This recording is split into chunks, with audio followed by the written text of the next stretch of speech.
Hello, friend, and welcome to another episode of Muscle for Life. I'm your host, Mike Matthews. Thank you for joining me today.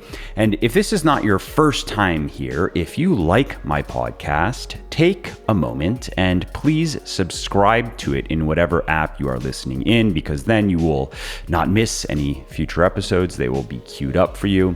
And you'll help me because it will boost the rankings of the podcast on the various charts, and that will help other people find me and my work. Alrighty, so in this episode, I interview Dr. William Li, and we talk about food, and specifically we talk about the science of how your body defends itself against disease and dysfunction and heals itself from disease and dysfunction and maintains good health and good working order, and the role that food plays in that process. Now, I've talked a lot about and written a lot about the importance of eating a lot of nutritious foods. I've even talked and written about the quote unquote superfood phenomenon and why I think it is mostly marketing puffery, although some foods are more super than others, maybe more nutritious than others, or special than others. If you have read my book, Beyond Bigger, Leaner, Stronger, for example, you know what I'm talking about. But in this episode, Dr. Li is going to dive into that topic a bit deeper than I have. He's going to talk about how food can help our body heal, how it affects the immune system, how it affects the microbiome, and other vital physiological processes. We also talk about very specific molecules, specific chemicals in foods that exert those effects, that produce those benefits. We talk about fiber, how that works, how it affects the gut. We talk about foods that can hurt your microbiome, can hurt your gut health, and more. And in case you are not familiar with Dr. Li, he is an internationally renowned physician, scientist, and the author of the New York Times best-selling book, Eat to Beat Disease. And he is also the president and medical director of the Angiogenesis Foundation. And we talk a little bit about what that word means, angiogenesis. And that organization, though, is a nonprofit that works to promote medical innovation and breakthrough technology to disrupt disease and improve world health. Also, if you like what I'm doing here on the podcast and elsewhere, definitely check out my VIP one-on-one coaching service, because my team and I have helped people of all ages and all circumstances lose fat, build muscle, and get into the best shape of their life faster than they ever thought possible. And we can do the same for you. We make getting fitter, leaner, and stronger paint by numbers simple by carefully managing every aspect of your training and your diet for you. Basically, we take out all of the guesswork, so all you have to do is follow the plan and watch your body change day after day, week after week, and month after month. What's more, we've found that people are often missing just one or two crucial pieces of the puzzle. And I'd bet a shiny shekel it's the same with you. You're probably doing a lot of things right, but dollars to donuts, there's something you're not doing correctly or at all that's giving you the most grief. Maybe it's your calories or your macros. Maybe it's your exercise selection. Maybe it's your food choices. Maybe you're not progressively overloading your muscles, or maybe it's something else. And whatever it is, here's what's important. Once you identify those one or two things you're missing, once you figure it out, that's when everything finally clicks. That's when you start making serious progress. And that's exactly what we do for our clients. To learn more, head over to www.buylegion.com. That's buylegion.com/VIP, and schedule your free consultation call, which, by the way, is not a high pressure sales call. It's really just a discovery call where we get to know you better and see if you're a good fit for the service. And if you're not, for any reason, we will be able to share resources that'll point you in the right direction. So again, if you appreciate my work and if you want to see more of it, and if you also want to finally stop spinning your wheels and make more progress in the next few months than you did in the last few years, check out my VIP coaching service at www.buylegion.com/VIP. Hey, Dr. Li, thanks for taking the time to do this, to come talk to me about using food to get healthier. Well, thanks, Mike. I think food is just another dimension to fitness. I totally agree. And it's something, I talk about this I have a book for intermediate and advanced weightlifters. It's called Beyond Bigger, Leaner, Stronger. And I didn't put this information in Bigger, Leaner, Stronger because there's already so much information in it. I think I do my best to make it all digestible and practical, but there's so much in there. I was like, all right, I'm gonna save the food optimization for the next book, because a lot of the people coming into Bigger, Leaner, Stronger, like this is the first time they have really thought about consistently even eating, let's say, fruits and vegetables and whole grains, right? So I just was like, let's just let them get into the routine. And then let's talk about some more specific foods that they may want to consider incorporating into their diet now that they're used to eating well, so to speak. You know what I mean? Yeah, no, I love the idea of sort of including and adding things. So much of the emphasis of healthy eating has been on elimination. I mean, and this has been going back 10, 20 years. And I think that's trained people to actually react to this idea of healthy eating as thinking about deprivation. But it's quite the opposite. I think as you and I have spoken about before, plenty of opportunity to select from things that everyone enjoys individually to be able to make healthy choices. I completely agree. And that's something that I've been promoting since the beginning, since my foray into fitness. I guess this is in the scientific literature, but in the fitness space, people know this as flexible dieting. And some people have taken that to an extreme, and their version of that is only caring about calories and macronutrients and not caring about nutrition. But if you look to the scientific literature, that's not what flexible dieting is. It's very much what you're saying.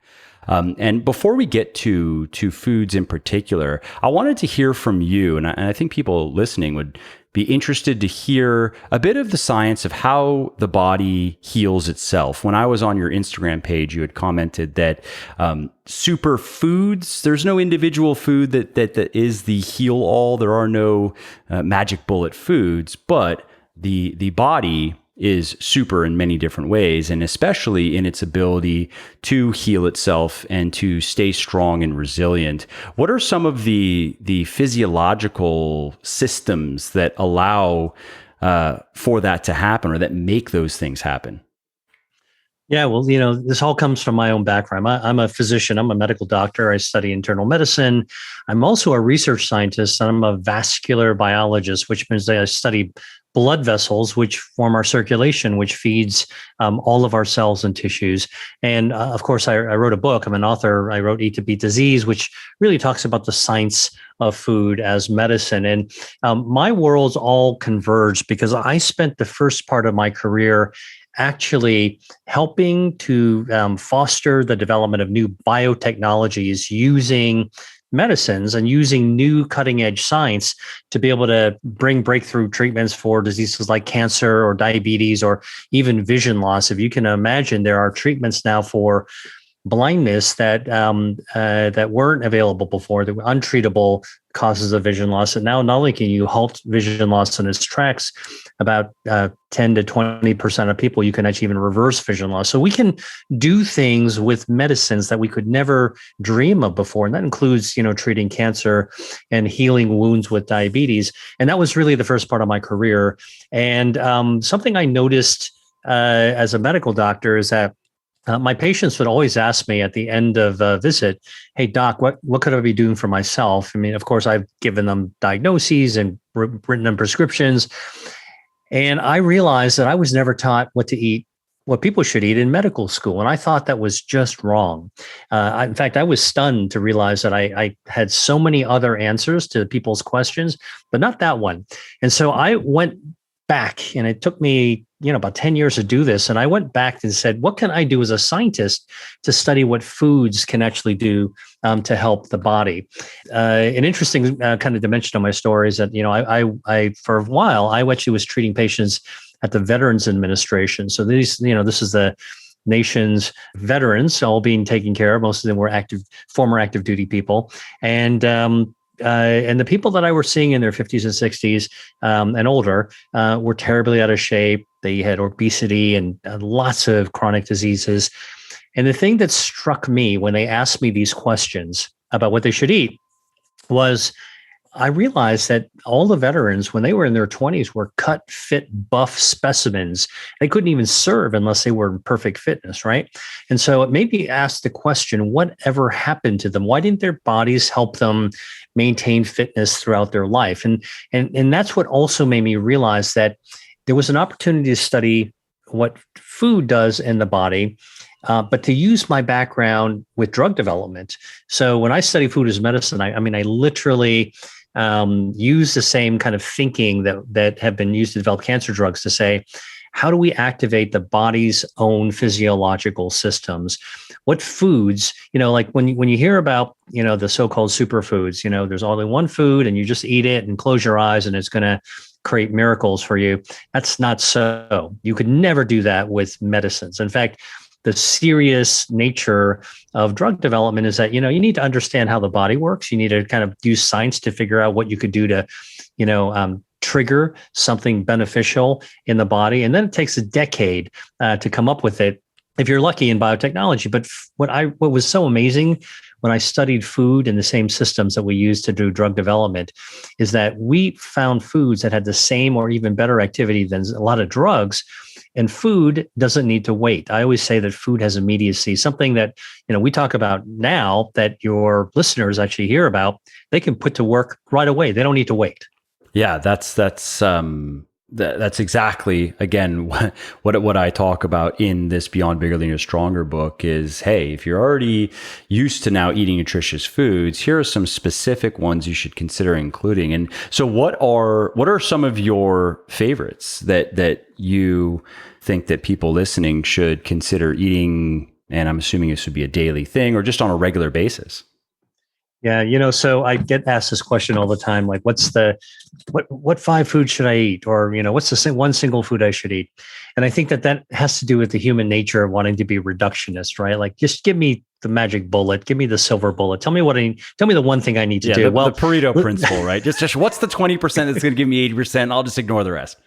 Exactly. And listen, I think, first of all, let me just tell you, I think when it comes to food, and I'm somebody who really enjoys food. I wouldn't say I enjoy eating, but I do enjoy food because I think food is one of these really intimate parts of our lives that tells us something about our background, our families. I mean, everybody can remember that smell in their mom's cooking from the kitchen when they're growing up that really shaped who they are. And so our food and our food choices tell us something about where we came from, where we grew up, our communities, and of course our culture, because in America, anyway, everybody came from somewhere and they were probably influenced in some background way for that. And of course, as we go through life, we're traveling, we're visiting, we're learning, we're exploring, we encounter new things that shape our preferences as well. So when I get asked the question, like, what are some of the things that I think everybody should know about?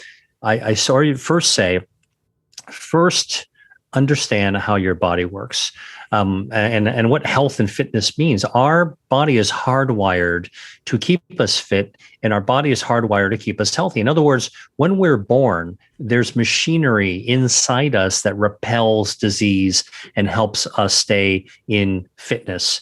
And what happens is that as we go through life, there's many forces in the environment, things that we do to ourselves, things that we don't even know are happening to us that kind of erode. They kind of pick at and can deteriorate our health defenses. And that's actually why we get sick. And so the key to actually remaining fit for as long as we possibly can throughout our lives is to keep supporting and even boosting, activating our body's health defense systems. There's 5 of them. And this comes out of my research because we have been involved with drug development. I've been involved with drug development to find biotech things that can actually overcome diseases in 5 health defense systems. One is angiogenesis. That's how our body grows, is circulation. We've got 60,000 miles worth of blood vessels in our body. And these blood vessels bring oxygen and nutrients, whatever we're eating. It's our highways and byways of our body that actually bring it right to our cells and our tissues. So we need, in our brains and our hearts. So we really need good circulation. What are some foods that actually can help our circulation? It turns out that healthy fats like omega-3 fatty acids actually help keep the blood, the highways and byways flowing really smoothly.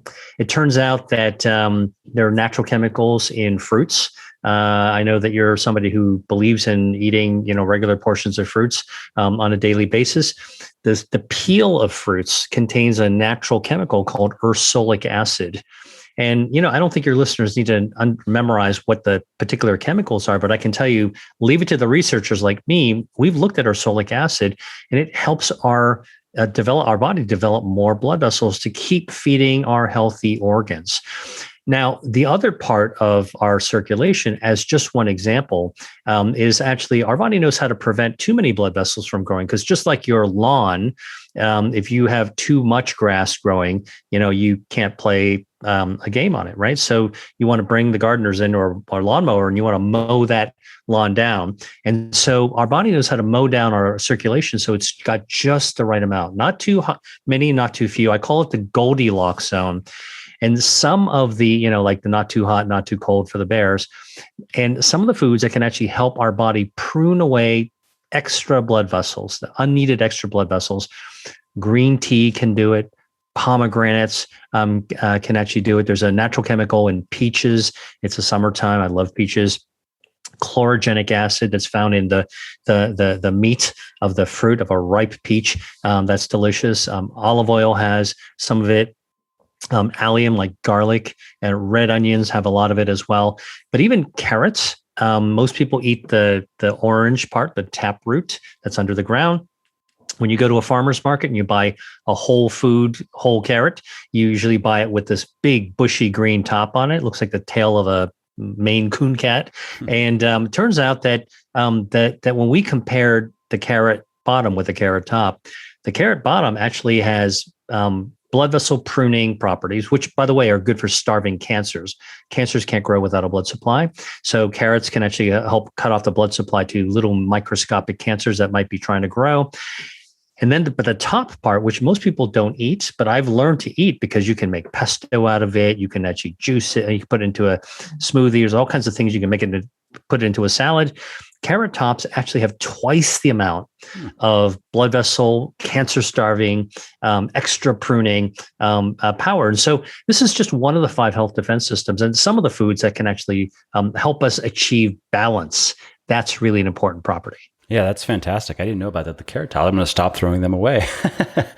Oh yeah, no. I mean, but besides the carrot tops, we've also done really interesting research looking at broccoli. Broccoli in a farmer's market. And this is where I've gone, when Indiana Jones goes to these wild lands to go look for, holy grails and stuff like that, I go to the farmer's market to do my research, and I pick up foods, whole foods, the way they come out of the ground. And when you buy broccoli, it's one giant long stem with a little bit of treetop, the florets. And so we studied the florets, which also have cancer starving, blood vessel pruning, right sizing the blood of your circulation properties. But the broccoli stem has twice the potency as well. So again, food waste is something that, I really emphasize people should try not to waste their food. And now we know that like different food parts, the anatomy of the food can be helpful too. Yeah, that's also good to know, because I generally throw the stems away and I'm just eating the florets. And I regularly I always include some sort of cruciferous vegetable.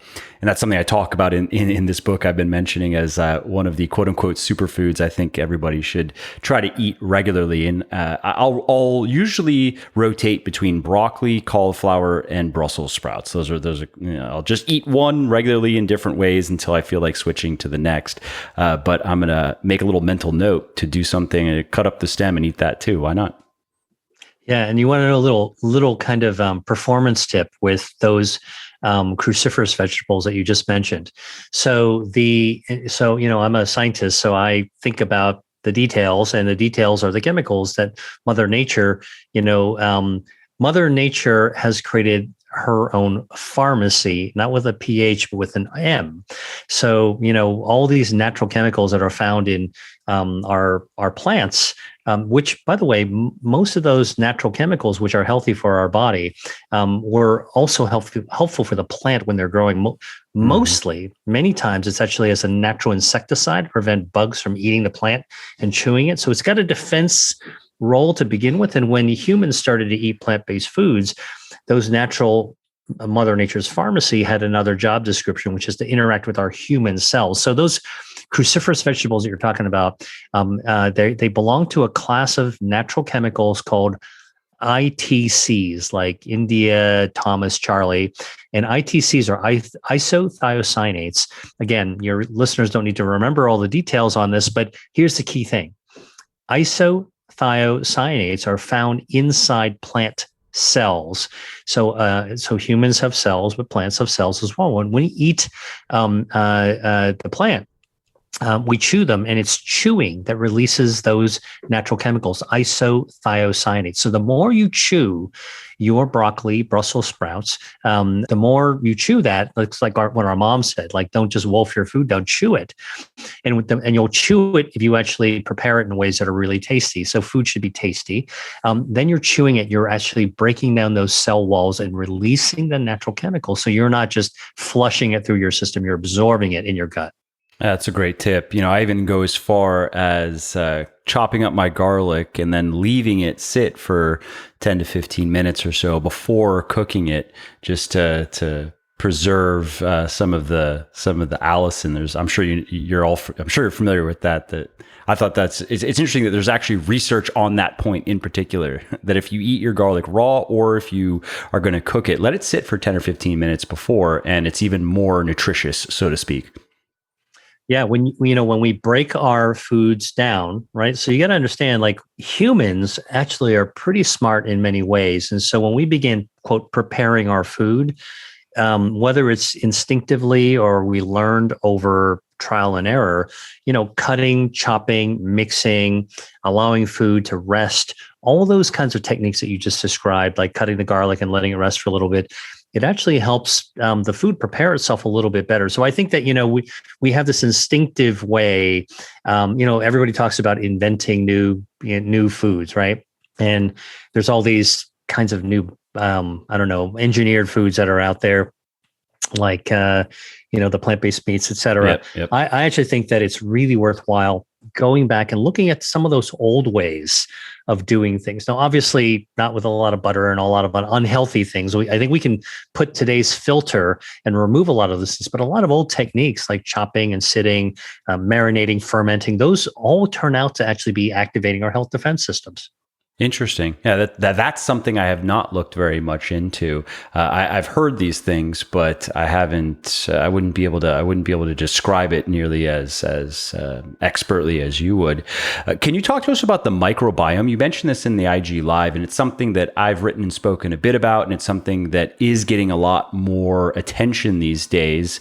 And I would be curious as to your take on, maybe if you want to quickly explain what it is and some of the ramifications of a healthy and unhealthy microbiome. And it's not just, you're going to have stomach aches. And then maybe some of your kind of go-to foods or the foods that you like to promote for improving the health and function of the microbiome. Yeah, this is the microbiome is one of these, again, it's become a very trendy term that people are talking about all the time. So I'm actually going to, share with you and your listeners what I know as a scientist. And so the first thing about when you you're talking to a scientist is a scientist an honest scientist will always tell you that, there's a lot we don't know yet. Okay. Yep. And so when I'm going to tell you about the microbiome, I will tell you this is a brand new field. It's very exciting, very important, much more important than we ever thought. But we're just at the tip of the iceberg. And so when you hear people talking about the definitive microbiome diet or whatever, we hardly understand what it is. But let me just tell you what we do know. We know that our body is made of about 30, 40 trillion human cells. And what's remarkable is that while we've always known that we've got bacteria in our skin and, and our scalp and everything else, and in our gut, because feces is actually filled with bacteria, what we didn't realize is the stuff that gets flushed, actually, some of those are the remnants of really healthy bacteria. And so when you count those bacteria in our body, because it starts with just saying what it is, the microbiome, turns out in the gut, we've got about 39 trillion bacteria that live inside our gut. So I told you we've got about 40 trillion human cells. We've got 39 trillion bacterial cells. So we're not even fully human. If you think about it, we're an ecosystem that's part human and part bacteria. And there's even a term that describes an organism like us humans that is not made of only one living cell, but made of different types of organisms. And that term is called a holobionte. So it's not like a cyborg, it's not like a Terminator, but a holobionte basically refers to an organism like a human that's part human cells and part bacterial cells. So here's what we cyborg would be a little cooler, but yeah, it is true. That's coming. Yeah, right. So true. That'll be kind of like the next level of things. Yeah. But with our gut microbiome, our gut bacteria is all throughout, from our mouth and our tongue all the way down to the tail end of us, and most of it's in our colon, which is on the back end. This healthy gut bacteria, when we eat food, our body absorbs most of it. So think about it. You eat a piece of broccoli or a spoonful of broccoli, forkful. You're going to absorb the nutrients. You're going to absorb some of the plant proteins. You're going to absorb a lot of the good stuff, the vitamins. And then the fiber that's in that broccoli, some of it will get absorbed, but there's a lot of fiber in plants that don't get absorbed. And that fiber just kind of goes down into your lower gut, into your colon. Now, when I went to medical school, what we were all taught is that the fiber just, stimulates your bowel so that, you go regularly, so to speak. But now we know that that's not quite true. That fiber that our human cells don't absorb goes to feed our bacterial selves. So that fiber that we don't absorb feeds the bacteria. The bacteria kind of descend on it and chew it up. So every time we eat, we're like feeding our pet bacteria inside our body. And that bacteria eats the stuff that our bodies don't absorb. And I'll come back to this in a second in terms of harmful foods. And then when they eat the fiber, for example, they chew it up, as part of the metabolism of the bacteria, they kick out these metabolites. So they're the things that when you feed them, they produce these metabolites. These metabolites are called short chain fatty acids, and the bacteria release them into our bloodstream, our healthy gut bacteria. And what do? These metabolites lower inflammation. They speed up healing. They boost and improve our immune system, which can actually help us fight cancer. And then most remarkably, and again, I talked about the tip of the iceberg, but most remarkably, we're beginning to realize these gut bacteria and the metabolites that they create activate our brains. There's a gigantic nerve in our body called the vagus nerve. It's just one of many nerves that connects our guts to our brain, but they signal our brain. Our gut bacteria is connected to our brain, and they kind of ring the bell, and they prompt our brain to release neurotransmitters like dopamine, like serotonin, like oxytocin. And that actually controls our mood. So our gut actually is connected to our brain, which is connected to our mood, which is connected to our behavior. So some of the foods that I think that people need to know about are the same foods that we want to take good care of our gut bacteria. Foods with fiber, plant-based foods. Cruciferous vegetables are a great example, but fruits as well. I love fruits. Kiwi is a great source of fiber that feeds our gut bacteria. It's packed with fiber. Mushrooms also are a great source of fiber to feed our gut bacteria. The fiber in the mushroom is called beta-D-glucan, really is a strong immune booster. And of course, we've all learned last year how important a good healthy immune system. Yeah, that's going to be my next question for you. Yeah, so our microbiome does a lot of stuff, and then fermented foods are actually deliver the bacteria right to our gut. So when you actually have foods like yogurt or kimchi or sauerkraut, you are taking, again, old school preparation of foods, fermentation, and the healthy bacteria that winds up in the edible bacteria in these foods that we actually swallow populate our gut and help to build up that 39 trillion population in an ecosystem. That's fantastic. If you like what I'm doing here on the podcast and elsewhere, definitely check out my VIP one-on-one coaching service, because my team and I have helped people of all ages and circumstances lose fat, build muscle, and get into the best shape of their life faster than they ever thought possible. And we can do the same for you. You already were segueing into the next question, which was going to be about the immune system, because of course, I mean, really the first point of just helping your vascular system work better, that's also relevant to COVID, right? Because correct me if I'm wrong, but my understanding is it's really a vascular disease more than a respiratory one. And if you want to quickly comment on that, and then I would love to hear your thoughts on the immune system, maybe some of its basic function, and then how we can support it with the right foods. Yeah, we'll talk about. I'll come to COVID in 1 second. But the whole thing about our immune system is actually formed. Our immune system is formed while we are in the womb. So when we're inside our moms, that's when our immune system actually forms. And our immune system is formed from stem cells, which means that our immune system continues to renew itself. So it's kind of like the gift that keeps on giving if we take care of it properly, which is why it's so important to take good care of our immune system. Things that actually, before talking about what boosts our immune system, let's talk about things that take down our immune system. If you eat foods that are way too salty, over time, that extra salt actually takes down the immune system. If you eat foods that have too much sugar, that hyperglycemia, like you wear out not only your pancreas, but you also wear down your immune system.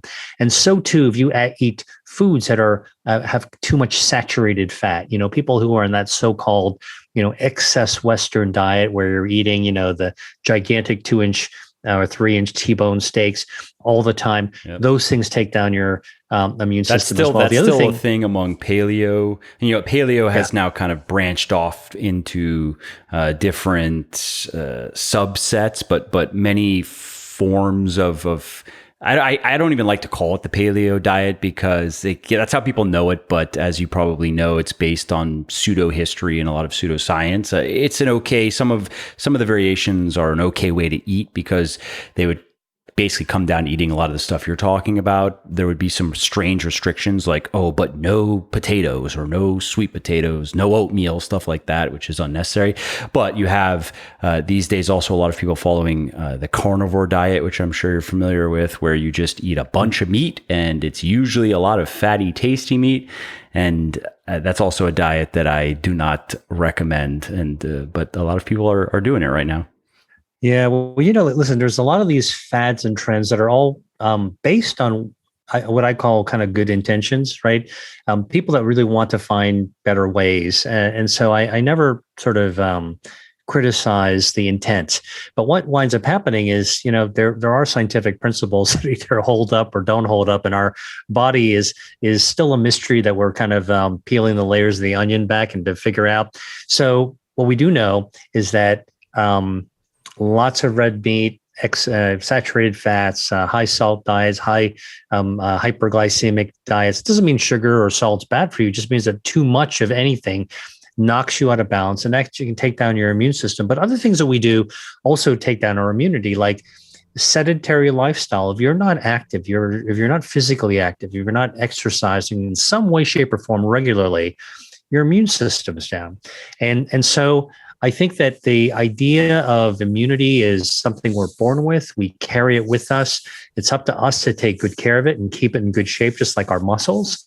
And the foods that actually can boost your immune system that I really enjoy, blueberries contain anthocyanins. Anthocyanins are a natural dye that makes that nice dark purplish bluish color. Blackberries have them. Anthocyanins. Pomegranate has a lot of anthocyanins. Even dark chocolate has anthocyanins as well. Cranberries have them as well. So the fact of the matter is that cherries do. Those anthocyanins can actually increase certain functions of our immune system called T cells. Most people don't have any appreciation of how complicated the immune system is, when I was in medical school, it was one of those things when I was starting to learn it. There's like a textbook on immunity we have to read like in 2 weeks and to have a test on. I mean, it made me glaze over because it was so complicated. So I try to explain to people today that your immune system defends you, and like an army, it's like an army, but it's an army of super soldiers, and every type of cell in the immune system, every component is like its own type of super soldier that has its own weapon. It's trained to have its own skills, and they all work together as an army to kind of defend you. So blueberries. Oh, something that you might like to know is broccoli, which you like to eat, also upregulates or stimulates or boosts your immune system. An amazing study that was done by researchers in the southeast of the United States and in young, healthy people. They wanted to study the flu vaccine. This is old school, get your flu shot kind of thing. But for people who don't like jabs, you can actually get a flu vaccine by a nose spray. And so they took some young kids in our 20s, kind of out of college, and they gave them a flu spray, their equivalent of a flu shot. And then they gave half the people only the nose spray with the vaccine. Then they gave and a placebo drink.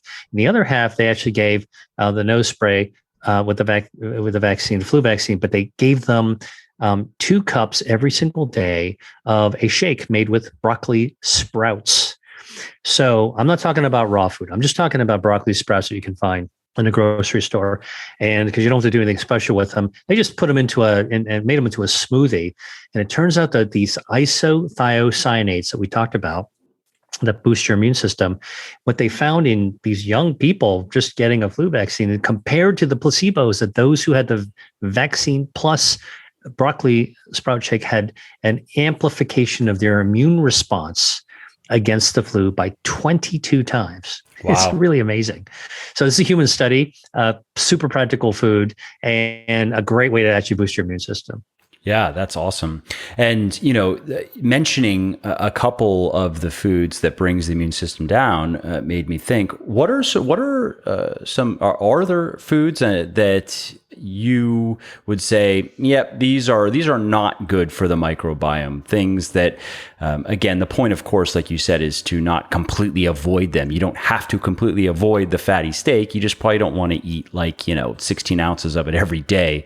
Are there any foods, though, that if eaten consistently make the microbiome, make it harder for it to do its job?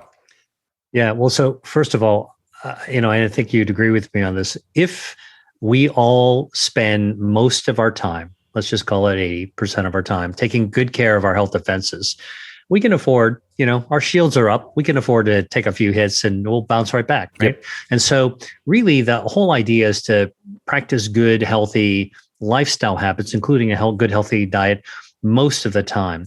And, and it's not that hard. It's really, really practical, but there are some things that I would say the research has shown time and time and again that they're not good for your microbiome. And if they hurt your microbiome, your good, healthy gut bacteria, they hurt your immunity and actually make your body more inflammatory, which doesn't set you up for all kinds of diseases, which could include helping cancers, microscopic cancers to take off. So nobody wants that.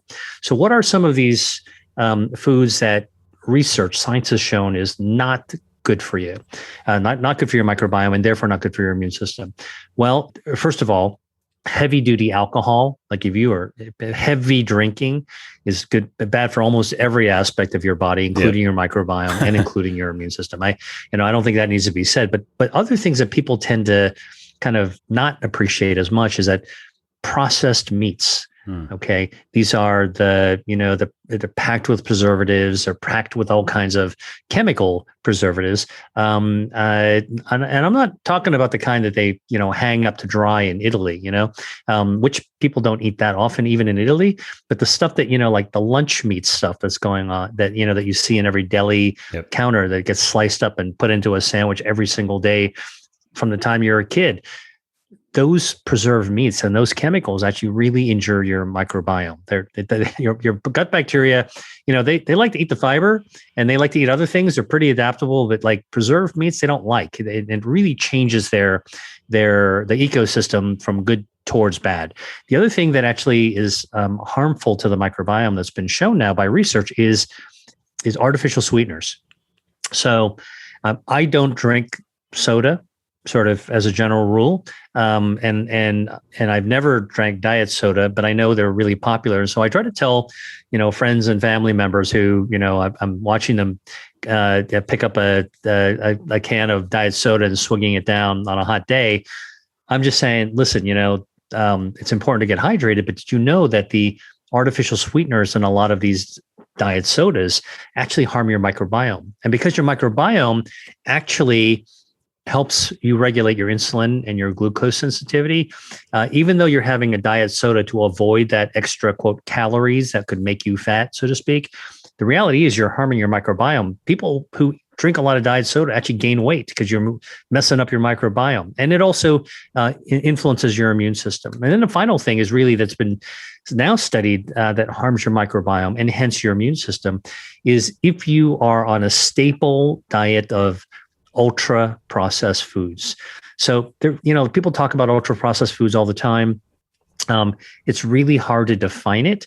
I would say ultra processed foods tend to come in a box. Yep. They come to be made from big companies. They tend to have ingredient lists that, take up half the size of the box and starts with things that you can't pronounce. And so I sort of say for anything that you buy in a grocery store, pick it up, look at the ingredients, see if you feel comfortable with those ingredients. And if you can't even pronounce stuff that's on there, then that's probably, that should send a red flag to you that that might be an ultra processed food. Yep. Yeah. That's, I have said for a long time, if you just stick to most of your calories coming from foods that you cut and prepare and cook yourself, and then if you want to allot a minority of those calories to, even if it is an ultra processed, let's say you really like Oreos and you're like, I'd love to have like a couple of Oreos every day. I don't see anything wrong with that so long as you are getting most of your calories from all of these nutritious foods that you're talking about. And certainly in addition to that, if you're also exercising regularly and maintaining a healthy body composition, you don't have to be ripped or jacked, of course, but just healthy. And then with that comes the flexibility that we've talked about and the sustainability, where then people, they go, yeah, I could do that. I can, I have all these tasty foods to choose from that are nutritious, and I can have my Oreos, maybe not even every day. Maybe I just want to have it every other day. Okay, I can do that, Right. And that's the whole idea of, being prepared to go out into the world, to go live your life. And, like I said, life is full of trials and tribulations and just, there's a tax on our body just for being on planet Earth. Yep. We're exposed to radon, we're exposed to ultraviolet radiation, not to mention all the stuff that's in the environment that we put on there with manufacturing. But listen, we have to sort of live to enjoy our life. I used to always tell my patients, life is for the living. And so you really need to kind of prioritize the things that you value that are also healthy for you. And if you can align those things, and especially comes to food, like my mantra, my motto is love your food to love your health. If you can align the things that you love with the things that are good for you, that's perfect. Completely agree. And before we wrap up, I wanted to follow up on this point of artificial sweeteners in the microbiome, because I know that's controversial. I know some people would push back and they would say, no, research has been overblown. And yeah, in rats, maybe that's the case. But even though we share 99% of DNA, we're not just big rats. And if you look at these other studies over here, human studies, it indicates that that's probably not true. I understand this could turn into this could be a podcast episode unto itself, but I thought it would be, because I know some of the people listening have heard some of those things. So I thought it would be a good opportunity for you to share some of your thoughts about some of these counterpoints that I'm sure you've heard. Yeah. Well, first of all, as they say, whether something is a cure or a poison is in a dose, right? Yep. So it has to do with how much exposure you actually have. And it is clearly true in the laboratory that artificial sweeteners actually damage, are actually quite damaging for the gut microbiome. But, listen, as somebody who's done cancer research, we've cured cancer in mice over and over again, but we still have a great deal of difficulty getting those types of results in humans. And so I'm the first to tell you that you have to sort of respect what the science says in the lab, and you have to take a look at what actually happens in the clinic.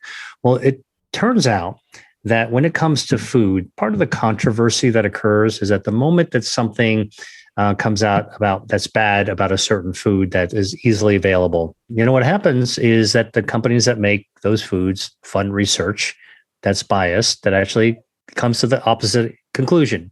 And there starts the controversy. And so I think that, the first thing to realize is that, the poison is in a dose. So if you have a little bit, it's probably okay. If you have a lot, probably not okay for these artificial sweeteners, number one. Number two is that, we have found repeatedly in the lab that actually that artificial sweeteners do damage the microbiome.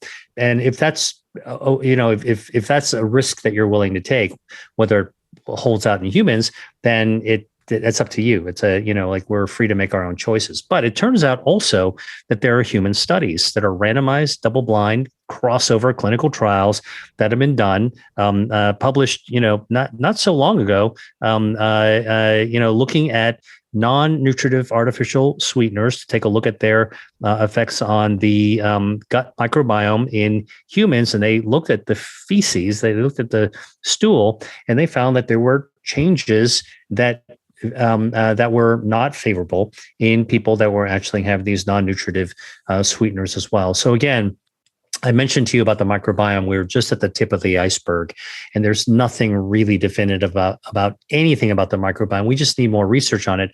But hey, listen, I'm somebody that would rather take the risk towards something healthy and good for me, because I'm focused on being as fit as I can, and doing everything possible. And if I've got choices to make, I would like to be mindful enough to make a good choice rather than a bad choice. And so it's one of those things that once you know the information, you can't unlearn it. You just have to act on it. Yep. And what is a little versus a lot? I know some people are going to be wondering, because certainly people who are having maybe some of these chemicals regularly are now wondering, like, am I having too much? Yeah, well, I mean, I think this is what's not really known. I mean, the what is the optimal dose of I mean, frankly, not only an unhealthy food, but even a healthy food, right? So, like, again, the cure is in the dose as well as the poison. So, can you overdose on garlic? Absolutely. In fact, I had a classmate of mine in college who was a garlic fiend. I remember this guy used to walk That's a around. strange fetish to have. It is a crazy fetish. His room smelled like garlic, and when he came into the dining hall, you could smell him like from the other end of the dining hall, right? And I remember he used to just go on and on about garlic, and he would eat like 6 cloves at once, like it was like they were Tic Tacs. And I heard some years later that he died of kidney failure because of all the garlic he actually ate. So we know garlic's good for you, but an overdose of anything isn't so good for you. And I think that this comes back to something that we started this conversation about, Mike, which is, it's up to all of us to really take reasonable approaches to be as fit as we can. We put as much focus and attention as we can to the things we prioritize. At the end of the day, it's all about living our life with reasonable balance. And I think that's true for good things as is true for bad things. Moderation is what's key I think to having a long, healthy, fit life. Fantastic. Well put. I completely agree. And just to echo your take on artificial sweeteners, that's one of the reasons, that's really the primary reason why my sports nutrition company has not used, we've used natural sweeteners and natural flavoring and natural coloring as well. No artificial sweeteners. Particularly, I wanted to stay away from sweeteners and food dyes. I don't know of any research to indicate that artificial flavoring is an issue, but I figured, hey, if we're going natural, we'll just use natural everything. And I started Legion, I believe this is year 7 now. So back then, I was pointing to research that was coming out, and there was rodent research, and it was speculative, and I acknowledged that. I said, hey, look, I don't know if this is going to be a problem. I don't know how this is going to pan out, but I'm betting, and real money, because in some cases it costs me $3, $4, maybe upward of $5, certainly $3, $4 per bottle to use natural substances where if I were to switch to sucralose and artificial flavoring, I mean, it would go down to probably 50 cents or less per bottle. That's how much of a premium I'm paying to stick to the natural ingredients. And I was saying back then, look, think of your average person who's like into fitness, who takes supplements. They're having probably 2 to 4 scoops of protein powder per day. They're probably having something pre-workout. A lot of them like to have something in the middle of their workout. They are probably going to have something after their workout. You have all these different products that they take. Then you throw in a greens supplement, or you throw in a couple of others that people like to take. So now on average, I mean, you might be getting 6, 8, 10 plus servings of ACE-K or sucralose or aspartame per day.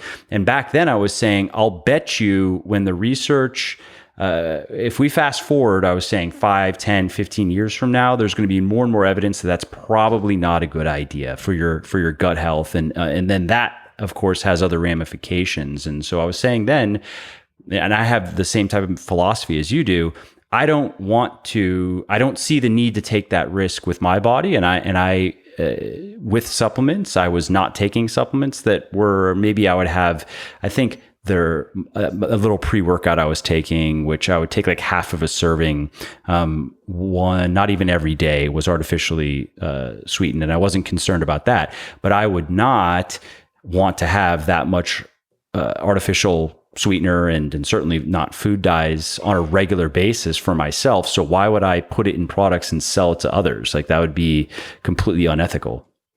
Yeah, no, and I love sort of, I mean, you obviously have really good intuition, and we do have to think about the nature of research, which builds our knowledge going forward. And, you know, that's one of the things that that made me want to do things like create a masterclass and create an online course and offer it to people periodically. Because, I mean, as a researcher on food, on diet, these things have such immediacy. I feel like there's an opportunity as we learn new things to be able to get it out, and it's an opportunity to deliver information. It's kind of like science news that people can use, and that's really why I kind of created my masterclass. And people who want to find out about my free masterclass, they can sign up or sign up for an online course I teach about it. Can go to drwilliamli.com, drwilliamli.com, to find out more. But I appreciate really being able to share and kind of mind meld with you on these. It sounds like a lot of our philosophies are very, very congruent and convergent, and would love to be able to keep having this conversation. Yeah. This was great. I really appreciate you taking the time. And why don't we also wrap up with, again, you mentioned your book earlier, but for people who have forgotten, if you want to share that with them, and then if there's anything else you want them to know about, let's definitely let them know. Sure. Well, listen, my book is called Eat to Beat Disease, The New Science of How Your Body Can Heal Itself. It's the New York Times bestseller. You can find it online on Amazon and anywhere that books are sold. I actually did a update on it during the pandemic to include immune boosting recipes. So even if you have the book, there's actually a new edition that's got more information in it. I put 25 new recipes in it. And the best way to actually keep up with what I'm doing, which is really science-based and new research-based on food as medicine, has come to my website, drwilliamli.com, drwilliamli.com. And, I really love to invite people to come up to sign up for my free masterclass. You can find out about it on my website. And if you want to take an online course, you can learn more about that there too as well. Love it. Love it. Thanks again for taking the time, Dr. Li. Thank you, Mike. Well, I hope you liked this episode. I hope you found it helpful. And if you did, subscribe to the show, because it makes sure that you don't miss new episodes. And it also helps me because it increases the rankings of the show a little bit, which of course then makes it a little bit more easily found by other people who may like it just as much as you.